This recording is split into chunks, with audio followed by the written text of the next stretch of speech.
अस्सलाम वालेकुम जी। अच्छा जी, आज का टॉपिक जो है वो स्टूडेंट्स की तरफ से रिकमेंडेड है कि उनको मैं गाइड कर दूं। सीए स्टूडेंट्स की तरफ से रिकमेंडेड है कि उनको गाइड कर दूं कि लास्ट मंथ में स्ट्रेटजी क्या होनी चाहिए एग्जाम के हवाले से अगर सक्सेसफुल होना हो। तो मैं अपने एक्सपोजर को, जो 5 इयर्स का एक्सपोजर है टीचिंग में, उसको सामने रख कर स्टूडेंट के साथ जो इंट्रैक्शन रहा, सक्सेस फैक्टर्स को सामने रख के उन पर बात करूंगा। कैसे प्लान करना है, कंसिडरिंग दैट आईकैप का डायरेक्टिव है 3 पेपर्स मिनिमम आपने देने ही देने हैं। कंसिडरिंग दैट फैक्टर मैं कुछ सजेशन देने लगा हूँ। ज्यूम करता हूँ एक अकाउंटिंग का सब्जेक्ट है, या 2 न्यूमेरिकल सब्जेक्ट है, या 1 थ्योरेटिकल सब्जेक्ट है, या 2 थ्योरेटिकल है 1 न्यूमेरिकल है। मल्टीपल कॉम्बिनेशंस हो सकते हैं, 2 थ्योरेटिकल है 1 न्यूमेरिकल है, मल्टीपल कॉम्बिनेशंस पॉसिबल हैं कैप स्टेज के ऊपर। तो कंसिडरिंग कि आपके पास 3 पेपर हैं अटेम्प्ट करने के लिए, और अब आपने इस लास्ट मंथ में प्लान करना है कि कैसे हम इसको लेकर चलें। अच्छा, सबसे पहली चीज, सबसे बेस्ट स्ट्रेटेजी अगर बताऊं ना, जो मुझे लगता है कि इससे अच्छी स्ट्रेटेजी नहीं हो सकती, और वो ये है कि अगर आप नमाज को अपने नमाज के लाइक फजर, ज़ोहर, असर, इन नमाज के टाइम्स को अगर प्लान कर लो कि मैं एक नमाज से दूसरी नमाज के दरमियान क्या करने वाला हूं, तो शायद इससे बेस्ट नहीं कोई स्ट्रेटजी। क्योंकि इससे एक तो ये होता है आपको नमाज का आप रेगुलर भी हो जाओगे, साथ साथ आपको रब की मदद भी मिलती रहेगी। तो इससे अच्छी मदद और क्या हो सकती है, इससे अच्छा और क्या हो सकता है। और प्लस आपको आप अपने आप को स्केड्यूल कर लोगे, क्योंकि नमाज सबसे बेहतरीन आपको स्केड्यूल करती है, तो आप अपने आप को स्केड्यूल कर लोगे उसके साथ। तो एक तरीका तो ये है, चलें एक तरीका ये बेस्ट वे है। इसके बाद अगर चले बेस्ट ये तरीका अडॉप्ट नहीं हो रहा तो क्या, बेटा सबसे पहले एक बात बता दूं, 1 से 1.5 घंटे के बाद आपका माइंड जो है ना, इट नीड्स अ ब्रेक, और ब्रेक या डाइवर्जन। अब डाइवर्जन के 2 तरीके हैं, या तो आप अपने आप को मूव कर लो, सब्जेक्ट से बाहर ले जाओ, लाइक आप मतलब कि इस टाइम पे आप ये सोचो कि चल ठीक है एक्टिविटी कर लेता हूँ कोई, तो उस एक्टिविटी में क्या होता है, आप जाते तो 5 मिनट के लिए हो, आते आधे पौने घंटे के बाद हो, या घंटा जाया करके आते हो। तो इनफैक्ट इतना पढ़ा नहीं होता जितने की ब्रेक बन रही होती है आपके हर 1.5 घंटे के बाद। और फिर कुछ ऐसे स्टूडेंट हैं जो स्टिक हो जाते हैं बुक से, लेकिन 1.5 घंटे के बाद उनके दिमाग में भी कुछ नहीं जा रहा, ठीक है। एब्जॉर्प्शन लेवल, रिसेप्शन का, आपका माइंड जो है वो रिसेप्टिव टाइम के साथ साथ कम होता चला जाता है। वो जिस तरह मार्जिनल यूटिलिटी पढ़ते थे, तो वो कम होता चला जाता है। तो फायदा कोई नहीं होता उसको भी, आप बुक के साथ जुड़ के बैठ जाओ या आप बुक छोड़ के बाहर चले जाओ, दोनों केसेस में नुकसान होता है। तो फिर क्या बेस्ट वे है, बेस्ट वे है अपना सब्जेक्ट डाइवर्ट कर लो, ना कहीं जाना पड़ेगा, ना टाइम जाया होगा, ना वो ये झंझट से बात रहोगे कि वापस आना है 5 मिनट की ब्रेक के बाद। अपना सब्जेक्ट स्विच कर लो। मतलब for example if you are doing a numerical subject, तो न्यूमेरिकल सब्जेक्ट के बाद आप मूव कर जाओ थ्योरेटिकल पे आधे घंटे के लिए, घंटे के लिए, दोबारा 1 घंटे के बाद वापस आ जाओ न्यूमेरिकल सब्जेक्ट के ऊपर, फिर कोई एक सवाल कर लो, फिर वापस चले जाओ। अपने आप को रोटेशन में रखो between numerical and theoretical subject. इससे फायदा क्या होगा, आपका माइंड डाइवर्ट होता रहेगा, फ्रेश होना शुरू हो जाएगा। देखो बेटा, माइंड ना सो के भी फ्रेश नहीं हो रहा होता, सिर्फ आप उसको डाइवर्ट कर देते हो, ठीक है। मैं इस बात को समझता हूँ, आप डाइवर्ट कर देते हो सिर्फ, सो फ्रेश तब भी नहीं होता, ठीक है ना। या कई दफा आपको ड्रीम आता है तो आपको लगता है ऐसा ड्रीम आया जिसने आपको थका दिया बजाय के रिलैक्स करें, क्योंकि आपका माइंड ने ज्यादा क्विकली एक्टिवली काम किया है। तो इसका मतलब माइंड सोने से डाइवर्ट हो रहा है, सो नहीं रहा है, ठीक है। सोएगा तो शायद फिर नप भी देना उन्होंने आपके उठने से पहले आपको, ठीक है। सब मेरा मतलब है कि डेथ हो जानी है, ठीक है।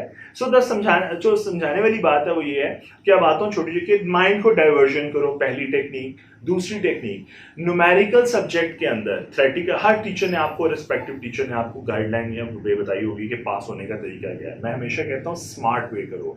अगर हार्डवर्क से बहुत ज्यादा सक्सेस मिलती है, टॉप पोजीशन मिलती है या लीडरशिप पोजीशन मिलती होती है, तो सबसे ज्यादा लीडरशिप पोजीशन गधे के पास होती है जो सबसे ज्यादा हार्डवर्क करता है, ठीक है, दुनिया में। हार्डवर्क के साथ साथ सबसे इंपॉर्टेंट बात है कि आप स्मार्टली उसे कैसे मैनेज करते हो।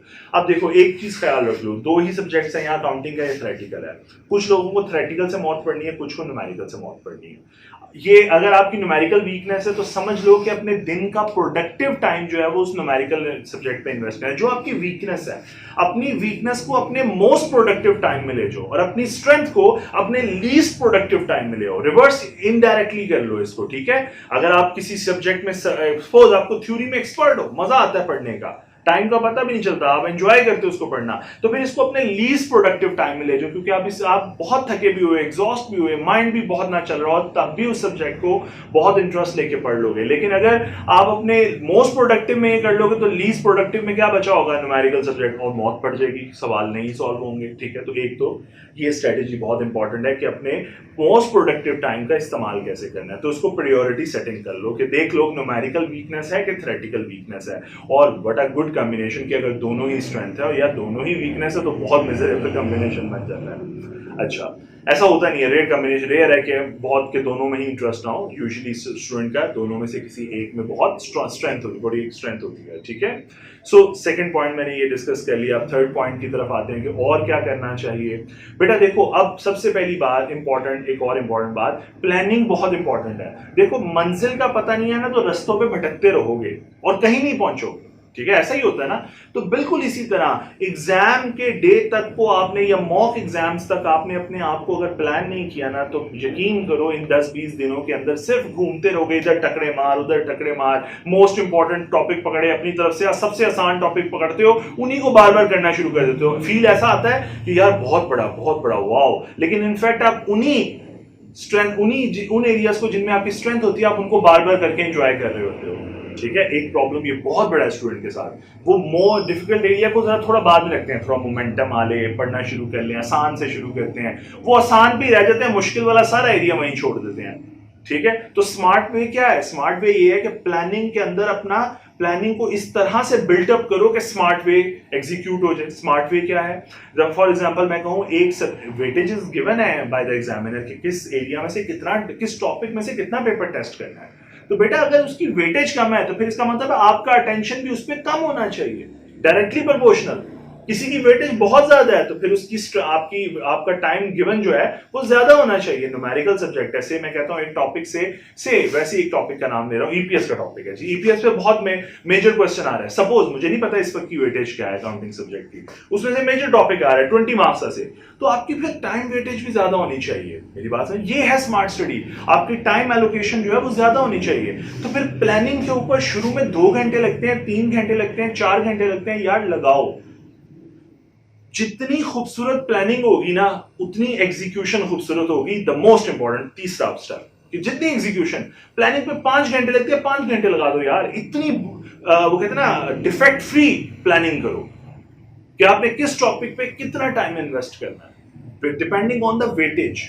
और टाइम टेबल बड़ा रियलिस्टिक होना चाहिए। सबसे बेहुदा हरकत जो स्टूडेंट करता है, प्लानिंग के टाइम पे अनरियलिस्टिक टारगेट सेट कर लेता है जो पॉसिबल ही नहीं होते।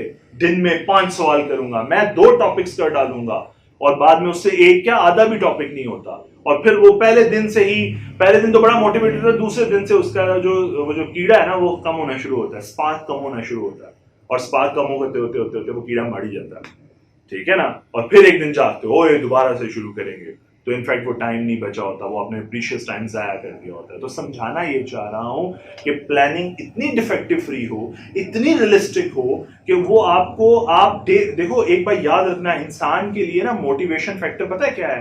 कि सेंस ऑफ अचीवमेंट जो है ना, इतनी स्ट्रॉन्ग मोटिवेशन फैक्टर है कि आप सोच नहीं सकते कि किसी काम का कंप्लीट कर लेना आपको वो वाओ स्पार्क एनर्जी देता है अगले दिन के लिए कि अगले दिन भी करूंगा, उससे अगले दिन भी करूंगा। लेकिन अगर पहले दिन में ही कुछ ना कंप्लीट हुआ ना तो अगले दिन की एनर्जी कहां से आएगी, फिर वो स्पार्क कहां से आएगा? इसका मतलब है वो रियलिस्टिक टारगेट बड़ा इंपॉर्टेंट है आपको सेंस ऑफ अचीवमेंट देने में, और जो ही आपको सेंस ऑफ अचीवमेंट मिलनी है आपके अगले दिन की एनर्जी आ जानी है। सो टारगेट रियलिस्टिक, दिन के अंदर रियलिस्टिक टारगेट सेट करो। तो प्लानिंग में तीसरा स्टेप में सबसे इंपॉर्टेंट बात कि रियलिस्टिक टारगेट, और प्लानिंग लिख के होगी। ओरल प्लानिंग कोई प्लानिंग नहीं होती, ठीक है, मैं पहले ही बता दूं, क्योंकि ओरल प्लानिंग में कुछ भी दिमाग में नहीं होता, जहां लेवरेज की जरूरत पड़ती है आप ले लेते हो। सो लेवरेज से बचने के लिए प्लानिंग रिटर्न फॉर्म में होगी। 4 घंटे लगते हैं, 5 घंटे लगते हैं, अपने अगले 10 से 15 दिन प्लान करो, लिख के करो सिलेबस कैसे कवर करोगे, किस टॉपिक में से कितना करोगे। फिर इसी प्लानिंग के अंदर एक और इंपॉर्टेंट बात है, अच्छा प्लानिंग में मैंने तीसरे स्टेप के अंदर मजीद बातें बताई हैं कि प्लानिंग के अंदर अपनी प्रायोरिटी सेट करनी है कि किसकी वेटेज ज्यादा है उसको ज्यादा टाइम, किसकी वेटेज कम है उसको कम टाइम, ठीक है। रोटेशन बनानी है उसके अंदर, कौन से टाइम में मैं क्या पढ़ रहा हूंगा, मैं रोटेट करके किस सब्जेक्ट पे जाऊंगा और उस सब्जेक्ट का कौन सा टॉपिक कर रहा हूंगा। सो ये सारी चीजें प्लानिंग के अंदर बिल्ड हो रही हैं, ठीक हो गया। फिर अगर प्लानिंग के अंदर ही तीसरी इंपॉर्टेंट बात, work balance, work life balance जिसे कहते हैं, तो मैं यूं कहूंगा student life balance. Student life balance क्या है? देखो, आप में से बहुत अच्छे कुछ स्टूडेंट्स होंगे जो अपनी एक्टिविटीज भी करते होंगे, फिजिकल एक्टिविटीज भी, और साथ साथ पढ़ते भी होंगे बहुत अच्छा। वो क्रिकेट मैच भी खेलते होंगे, पढ़ते भी होंगे, वो गेम जोन में भी जाते होंगे, पढ़ते भी होंगे, वो अच्छा पढ़ते भी होंगे, ठीक है, पास भी होते होंगे। और वो अपनी हिस्ट्री देखें तो वो अपने दोस्तों के साथ भी टाइम स्पेंड करते हैं, लेकिन फिर भी अच्छी परफॉर्मेंस देते हैं स्टडी में।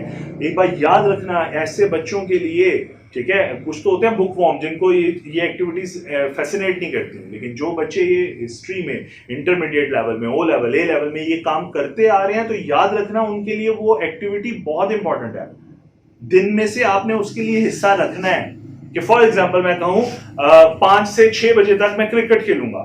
इस दौरान बुक को हाथ नहीं लगाना, क्योंकि आपका वो क्रिकेट खेलना आपको सपोर्ट करेगा, आपकी एनर्जी बूस्ट करेगा अगले दिन के लिए, उस दिन के लिए, कि भाई खेल आया हूं, मजा ले आया हूं, एंजॉय कर आया हूं, अब मेरे पढ़ने की बारी, अब मैंने पढ़ना है। सो प्लानिंग में ये भी इनकॉर्पोरेट करना है कि मैंने अपनी जो एंजॉयमेंट करनी है वो टाइम पीरियड क्या है और मैं क्या करूंगा उस दिन। चले ये ना ज्यूम करें क्या करूंगा, लेकिन 1 घंटा 1.5 घंटा आपने रखना है डेली बेसिस पे अपनी एंजॉयमेंट के लिए। उसमें आपने दोस्तों से गप्पे लगानी है, आप गप्पे लगाएं, आपने वॉक करनी है, आप वॉक करें, आपने क्रिकेट खेलनी है, प्ले जोन जाना है, दोस्तों के साथ बाहर घूमना है, जो करना है करें, लेकिन वो बहुत जरूरी रहेगा पास करने के लिए। खुदा का वास्ता बुक वॉर्म ना बन जाना कि ऐसा प्लान बनाया हो सुबह 9 बजे फजर के बाद उठेंगे और रात तहज्जुद पढ़ के मैं खत्म करूंगा, ऐसा प्लान है। ऐसा देखें कि आप मैं चीर फाड़ कर देनी है, कुछ भी नहीं होना। एक दिन कर लोगे, दूसरे दिन डेड हो जाओगे। रीजन कि कोई एनर्जी नहीं है। एनर्जी गेन कहां से की? यूज तो की है, गेन कहां से की है? कुछ भी नहीं। सेंस ऑफ अचीवमेंट आपको 1 दिन के लिए दे देगा, 2 दिन दे देगा, तीसरे दिन जब आप मुकम्मल नहीं करोगे सेंस ऑफ अचीवमेंट की जनाजा निकल जाना है। मेरी बात समझ पा रहे हो? सो ये बड़ा इंपॉर्टेंट है। अब देखो, मैंने कोई सब्जेक्ट रिलेटेड बात नहीं की, मैंने बात की बिहेवियर कितना इंपॉर्टेंट है आपकी अचीवमेंट के लिए। तो प्लानिंग इतनी इंपॉर्टेंट है। Planning means written planning, priority setting. Planning के अंदर प्रायोरिटी सेटिंग इनकॉर्पोरेट करो, रियलिस्टिक टारगेट सेट करो, जो एक दिन में लिखो वो अचीवेबल होने चाहिए। बेवकूफाना सवाल मत लिखो, ठीक है।